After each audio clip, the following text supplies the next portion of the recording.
Jesus. Bible versus Bible. Yan. Kayo na ang magpasiya. Dito si Jesus ay Diyos. Dito sabi ni Jesus, propeta. Anak ng Diyos, anak ng tao. Nagpakamatay, hindi nagpakamatay, etc. etc. Sabi ko dito sa conclusion, sinabi ko pa dito kung sino si Pablo, kung maniwala na kayo kay Jesus, sa inyong Biblia, isa na kayo. Isa na kayo. Mananampalataya sa Arabo-Muslim. Uulitin ko, ang Muslim hindi pangalan ng tribu. Kasi may Muslim na Pampangilinan. May Muslim na Tagalog ngayon. Ang dami. May Muslim na Kabitinyo. Ano ba sila? Mga Abu Sayyaf ba yan? May mga general pa. So yung mga paratang, hindi yan totoo. Gawa-gawa ng non-Muslim para hindi kayo mabigyan ng gabay. Para mawala kayo sa matuwid na landas. Para ma-divide and rule tayo. Sa makatuwid, ating mga ninuno, iisa lang. Hiniwalay ng mga Kastila. Pinaglaban-laban tayo nila. See? So ito. Sa'yo na yan. Oo. Ayos. Yan. Todo.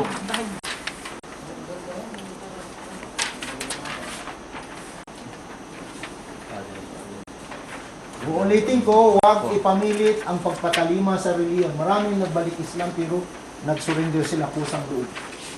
Hindi yan, sila pinili.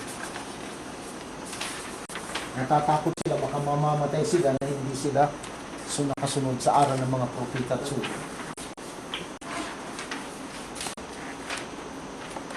Yung nagis na ninyo kay Pablo. Pero ngayon, kung ako lang sa inyo, di ko na ako kay Jesus. Oh. Pwede na kayo ngayon magsaksi kung gusto ninyo. Kung hindi, wag naman. Kasi hindi pwede ito ipamilit. Hindi natin alam na mamamatay tayo. Hindi natin alam kailan tayo mamamatay. At least mamamatay tayo, nakasaksi na tayo. Kung sino ngayon sa inyo ang mag-volunteer na magsabi, yung panig na talaga sa teaching ni Jesus Christ sa Bible, binigay ko yan sa inyo para hindi makasalita ang mga pastor, mga pari, para mayroon kayong reference. Kasi tinatago nila yung ratsay. So kung sino sa inyo ang magsaksi, magsabi na, ako'y sumasaksi nang wala ng ibang Diyos, liban sa Allah o ilin sinamba ni Jesus. At ako'y sumasaksi na si Muhammad ay kanyang lingkod at subo. Ako ay sumasaksi na si Kristo ay lingkod ni Allah at kanyang subo. Yun lang. Wala na. Bahala ka na sa buhay mo. Kung gusto kong mag-strive, mag-aaral, hindi. Ay importante na kasaksi ka na yung kusang loob. Bahala ka mararat na ng kamatayan, basta nakasaksi ka na. Pero yung pagsaksi na hindi kusang loob, naman. Oh. Sino talaga sa inyo ang panig na kay Jesus? Hindi lang magiging isang Muslim. Yung gusto lang, yung hindi, huwag naman. Kasi, sino sa inyo na bro, ang talagang panig na kay Jesus? Yung talagang gusto na talaga magiging tunay na mananampalataya. Magiging tunay na Muslim. Hindi kayo nag-iisa. Mayroon tayong mga generals, mayroon tayong mga lawyers, mayroon tayong mga scientists. Yung gusto lang na magiging mananampalataya. Dito na kay Muhammad, huwag tayo kay Jesus. Ay, hindi po yan. 124,000 prophets and 313 messengers, kailangan huwag lagyan ng pagtatang. Huwag kang magsabi, bro, hindi ko lang tayo kay Muhammad kasi Muslim tayo, huwag na kay Jesus. Lalagay ka sa apoy. Ay, si Jesus galing din sa Panginoon. Siya nagsalita sa Bible. See? Ikalima na paniniwala ng mga Muslim, kailangan maniniwala tayo na bubuhayin tayo muli mula sa libingan. Sa kabilang buhay. At hahatulan tayo. Ito ang gagamitin. The last, kailangan maniniwala tayo sa kahihinat na natin. Mga posisyon natin, tama. Tapos na. Sabi ng Quran 54 verse 49, Inna kulla shay'in khalaqnahu biqadar. Sa katotohanan, nilikha namin ang bawat bagay na mayroon ng kahihinat natin.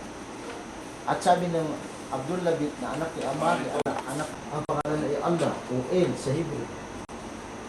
Ramay. Maniniwala tayo sa kanyang mga anghel. Maniniwala tayo sa kanyang aklat. Maniniwala tayo sa kanyang mga propeta at sugo. Maniniwala tayo na may araw ng paghukumuli, bubuhayin tayo. Sabi ng Prophet Muhammad, peace be upon him, the last of our spinal cord, tinatawag ng coccyx, doon tayo tutubo. Walang bibig. So, the last, hihinat na. Tapos na. Oh, sino ngayon sa inyong magbulong? Na sumaksinan, na isa pang ang Diyos at si Kristo at Muhammad, ang kanyang mga sugo at prophet. Ikaw? Oh, hindi pa? Magkuha lang kayo. Pag may oras kayo, kung gusto na ninyo, kung huwag naman kung huwag, kasi ito, pang pusang loob. Wala kayong makikita kay Professor Gregory Osaydi, author of the history of the Filipino people, na pumunta ang 7 Arab sa atin, namimilit ng ating mga ninuno, liban sa mga Kastila. Pinilit ating mga ninuno, inalitin, nirip ng Padre Damaso, ng mga pare, hindi by Padre Damaso and the soldiers, kaya nga pinatay si Rizal. See? The Arab worlds were Christian and Jews. The Arab worlds were Christian. Liban sa Iran. Kasi nagsama sila sa apoy. From type to Yaman, mga Christian yan. Pero naging Muslim sila. Bakit?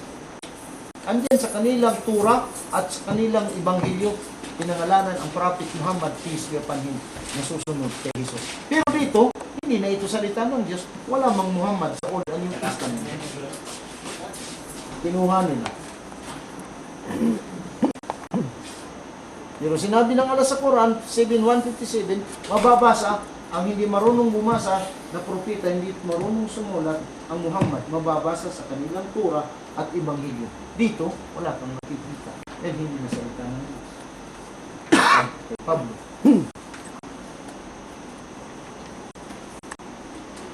So, ikalawa, pagsasala, 5 times daily prayer. Ikatatlo, pagbigyan ng kawanggawa sa mga pulubi kung mayroon. Kung wala, ikaw nang bibigyan. Ikaapat, pag-aayuno ng buwan ng Ramadan, 29 to 30 days, binaliktad lamang ang araw, ginawang gabi. Ikalima, once in your lifetime, magpunta ng Makkah sa muski o temple o sa muski ni Propeta Abraham, Ismail at Hagar sa Makkah. Once in your lifetime. Ang hindi makakaya, walang kasalanan. Ikatatlo, anim na pinaniwalaan. Ikalawa, 5 haligi.